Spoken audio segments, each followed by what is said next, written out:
Hey everyone, Kitsuragi here, and in this video we're going over my thoughts about the Street Fighter 6 second beta. Now, I was not part of the first beta for it, so this was a brand new experience for me, and getting to try out Street Fighter 6 was an amazing thing, and I thoroughly enjoyed it. So going over, we're going to hit some points. First and foremost, I'm going to talk about the network connection. So the rollback netcode that they have in place to this game.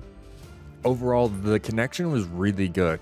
Yeah, during peak times, connections were a little bit low, but it still felt solid. And I was running wireless, which is usually not what you want to do with fighting games. You want a solid connection through a wired connection, but the wireless felt really good and worked really well.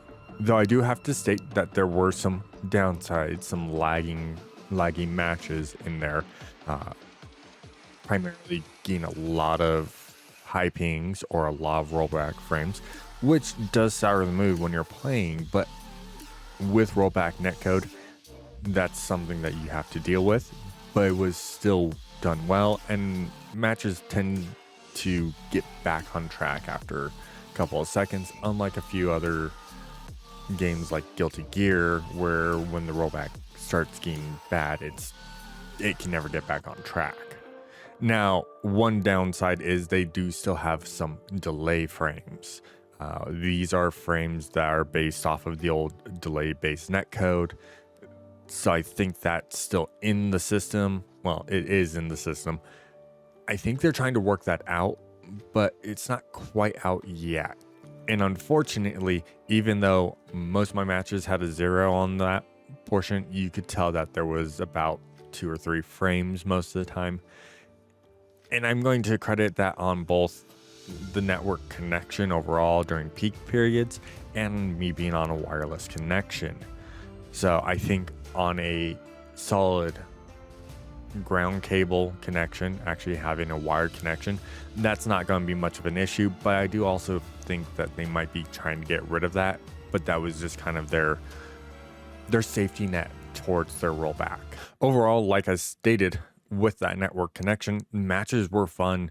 Getting to play with some of my friends that also got into the beta, we got to really test out stuff and see how everything worked, and it really felt solid. Matches were really well connected, and we didn't really have much of an issue. It was only when I was playing other people online that I did see some sort of frame issue or connection issue. But overall, again, wasn't horrible. It was still really good. Next thing I wanted to talk about, I played around with both the modern and classic controls. Now, I know what you're thinking. You're a fighting game person, you went with the modern controls. I wanted to try them out, and I wanted to talk about that too in this. Modern controls are amazing. Really, they are. They're going to probably be the reason why we get more new players into Street Fighter 6. I used modern controls with Jury, and then used classic controls with Jamie. I also did start with classic controls on Jury, just so I knew the difference. And yeah, the modern controls felt really good, really solid. They're not as intuitive, like you can't do as much with them like you can with classic controls, but you still can do a lot. You do now have one button press or one button plus directional press for specials. You have 2 button press and 2 button or 3 direction and 2 button press for supers. You have your throw bound to 1 button, your parry bound to 1 button, your drive impact bound to 1 weapon, plus 3 normal attack buttons, and what they call their special or their auto button, which allows you to do auto combos. So this all was really great, and learning them, you can learn how to use your drive gauge to EX moves still, and it felt solid. Being able to hit a button using Fuha or charge up Fuha stock, being able to throw pretty easily with the push of a button, or tech a throw with a push of a button, using drive impact with a push of a button, using parries with a push of a button. Really felt solid and is going to give new players a chance to actually play the game and play against skilled players. And in fact, you can probably see a lot of newer players getting into higher competitive ranks using it, and I can see that. How high? I don't know. Game's not out yet, so we won't know until it fully releases. But yeah, as for that, the only downside is they only bind so many special moves to those directions. So if your character has multiple special moves, like Jury, who loses her fireball medium kick move using modern controls, you lose certain things. So you lose that. Can you still do it? Yes, you can actually still manually input moves to do them like you would normally in Classic. You just don't have to worry about doing all the motions. And with the auto combos, it gives you some really good idea of bread and butter combos leading into supers with these characters. Now, most of them that I've noticed, when you use their medium or their heavy style combos, tend to use a lot of drive gauge, which we'll get into in a minute.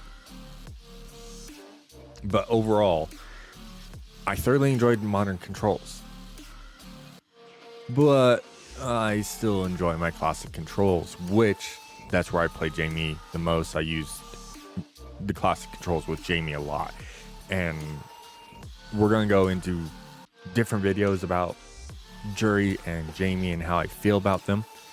So I'm not going to dig deep into those, but how the classic controls felt were amazing. Granted, it does take some getting used to, because you're not, as someone that's played Street Fighter in the past, you usually concentrate on your lights, keeping your hands over the lights to tech throws. And now you really have to have your hands kind of all over the place, getting ready to tech a throw, getting ready to parry, getting ready to drive impact, and knowing how to really use those resources. And that's where we're going into next. Like I was talking about the controls both felt really good and I enjoyed them. But let's talk about the bigger resource of this game, the huge change in this game. So no longer, unlike 5, we're directly comparing it to 5, is your super gauge tied to your EX moves. So no longer do you have to worry about, well, I'm not going to have super because I'm EXing a lot. You're no longer worried about that. You're only worried about what level super you're at and how many bars do you have to spin. Can you spin the 1, the 2, the 3? That's that resource there. Are you low enough on health that your 3 becomes your critical art? That's all you have to worry about that. But the big new change is that drive gauge. So you have a little green bar with 6 portions of that bar. Essentially what that is giving you is that green bar overall is your drive gauge. You have 6 points, 6 pips. We'll call them 6 pips to them. And each time you use certain things, it either drains from a pip or helps you recover a pip. So obviously, let's go over those things. Blocking attacks and everything starts to drain a pip. That's the big thing. That is your biggest defensive gauge. That's where all your defensive stuff is. So getting hit with supers, specials, or blocking does drain that gauge a little bit. But on the opposite, as you attack and you hit and you're making contacts with normal hits, doing supers, doing special attacks, it helps recover that gauge and you start gaining pips back. One of the first resources we're going to talk about that you get from that is your parry. Your parry is block. It's an overhead, a medium, and a low block. It blocks everything but throws, which is a big thing. As you hit the parry buttons, which is done by hitting both your medium punch and your medium kick, you go into a defensive stance where you parry all hits. And as you're holding it, it slowly drains the pips. It slowly drains that bar. But because of how it works, the more you parry, the more you're blocking, it kind of counteracts itself. Now, with parries, there's a thing called a perfect parry, and you will get a specific type of animation when you perfect parry someone, knowing that you perfect parry, and it will recharge a full pip. From what I've seen, it might charge a little bit more, but a full pip on your drive gauge. So parries are huge things and are good ways to, you know, be defensive, turtle up a little bit, and wait till there's an opening against your opponent. From there, you can actually initiate what's called a drive rush. Pretty much while you're parrying, if you hit forward twice, if you dash forward, you do what's called a drive rush, where you get a little green effect and you charge towards the enemy, which will make your next hit on block plus, meaning you now have an advantage against your opponent. So you can get in there, you can hit them in the throat. Because they're still blocking, you now have the ability to hit them real quick and then go for a throw, and they're not able to counter it as easily. The second thing you can do, and we're going with these defensives and what you can do with your buttons, is what's called the drive impact. And I know a lot of people have seen this. This is the big, splash art you're getting, where you hit your opponent and you can either knock them off balance if they're guarding, stun them if you catch them slipping and they're attacking you, put them into a juggle state, or even stun them if they don't have any drive gauge left, and puts them into a stun state going against a wall bounce. This is a great tool that you have to be smart about using, because it does take 2 bars of your drive gauge, but it can also be countered by a drive impact, or it can be parried. Really big thing for that. So you have to know when's a good time to use it. If you start throwing it out willy-nilly, you're going to burn through drive gauge and you're going to leave yourself open. One thing I'm going to talk about now real quick before we go into all the other stuff is that drive gauge of what happens when it runs out. Well, you go into what's called a burnout mode. Burnout mode means you cannot use any drive gauge at all, and your defenses are a little bit weaker, causing it to where if you get hit by a drive impact against the wall in the corner, you're going to get stunned. What this means is you now no longer can EX moves, you can no longer drive impact, you can no longer parry, you can no longer drive rush. When you are in this state, you are at the mercy of your opponent. And another thing to state, and I noticed this when playing, is when you're in that state, your attacks are a little bit slower coming out. There's a little bit more frames of startup, which really pushes towards the fact that you are at a disadvantage in this. Now, with that said, doesn't mean that you can't get your opponent to go into a burnout mode and you're both in that state. Burnout is a completely new aspect of the Street Fighter game that you have to work around. You have to know, if you're going into burnout, can I keep on an offensive? Can I stay on a defensive? Am I going to get pushed hard? You have to play that game right. So burnout is a huge thing, and it goes with the drive gauge. You have to understand what you're doing. You have to resource manage this. So it's a really interesting thing to go with. Now, from there, again, there are still a couple of things. Like I said, you can EX moves, and that takes 2 bars of your drive gauge. What that means is you do a special move and you hit 2 of the same buttons. So if I wanted to do her Fuha, her back charge, I would down to back with a kick, and it throws out that charge ability. Well, if I down to back with 2 kicks, it now EXs you have an EX move. That takes 2 bars. EX moves are always stronger, but they tend to leave you more open if you whiff or you miss. So you have to play those a little bit more smartly. The last thing you can do, again, I talked about drive rushing. You can actually drive rush off of certain attacks. Every character has the ability to, when they're attacking, certain hits will allow them to drive rush. And when you do it off of a hit like that, it does require 3 bars of your drive gauge. So again, you gotta play this resource game, and that's kind of the bigger thing on this is your resource game. Your health is, the most important thing, but where's your drive gauge? How much damage has your drive gauge taken? Have you used a lot of it? Have you been on the defensive and getting burned through it a lot?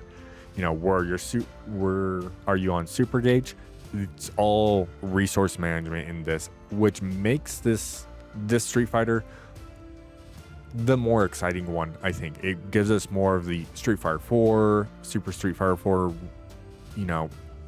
feeling of how well and how fast paced that game can be, but gives us kind of that, I wouldn't say footsies, but the slower methodical thinking of 5. And this now is much more judging your resources, looking at your opponent's resources, knowing what your opponent's going to do, or planning what your opponent is going to do, because you can't always know what they're going to do, and just overcoming all of it. It's really good, very solid. I can't wait till we get more betas. I'm pretty sure we're going to get another closed beta, and then we're going to get an open beta before the launch of the game. So I can't wait to get more stuff out on this. But the big thing on this was how well the net worked, which worked really well, minus some matches for me. We won't go into that. And really just overall how solid the game felt. So I really can't wait to see how these new characters are going to be that we are getting. Can't wait to get the full roster. I just really can't wait to play this game come June 6th. No, June 2nd. Sorry, June 2nd. I really can't wait to play this game come June 2nd. It's going to be amazing, and hopefully I'll be able to get some more content out on this soon. But anyways, guys, as always, thanks everyone for checking out the video. If you like this kind of content, consider subscribing. Of course, like and share with a friend. And I will see you guys all in the next video. Till then, take care.